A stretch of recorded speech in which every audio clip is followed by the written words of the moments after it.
What's up? Today we're doing WAGYU oxtail kare kare.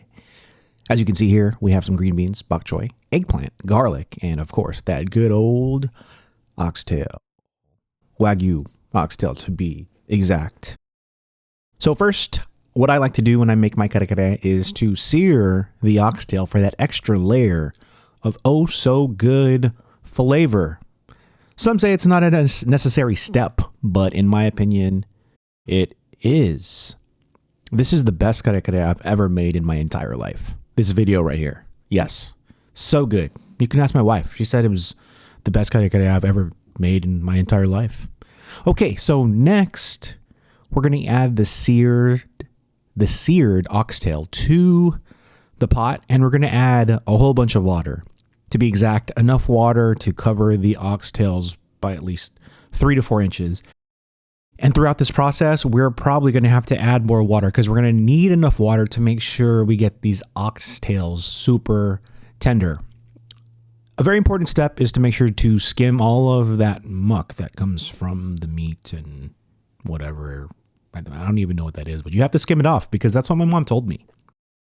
What I'm going to do here is check if the beef is tender, and yep, looks and feels pretty tender. Next, we're going to add some palm sugar.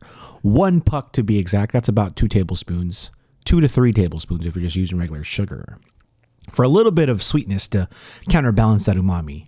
And as you can see, I'm using Jif peanut butter, my favorite brand of peanut butter. Yes. And I'm going to start off with 3 heaping tablespoons of peanut butter. And you can adjust this step to your liking. I don't know how peanut buttery you like your kare kare, but I started off with 3 and it was actually enough. So as you can see here, the peanut butter is incorporated into the kare kare properly. And with that step being done, I'm going to add a little bit of atsuete to some oil, and I'm going to mix it up. This is going to give a nice little color to your kare kare. It's going to be like a super nice, rich, classic kare kare orange, red, or like however your eyes see it. I know it's different for everybody. You ever wonder about that? Like how people see colors? Well, anyways, we're going to add it here. And then we're going to mix it in. It doesn't really affect the flavor, but it gives you a nice color. And we eat with our eyes first, right? Next up, after we add the atsuete, you want to add the eggplant and the green beans. And then, of course, the bok choy last because that cooks a lot faster.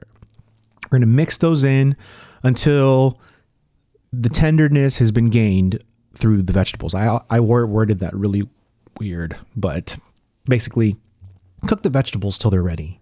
And here we have our WAGYU beef kare kare. B-roll and music cut in now.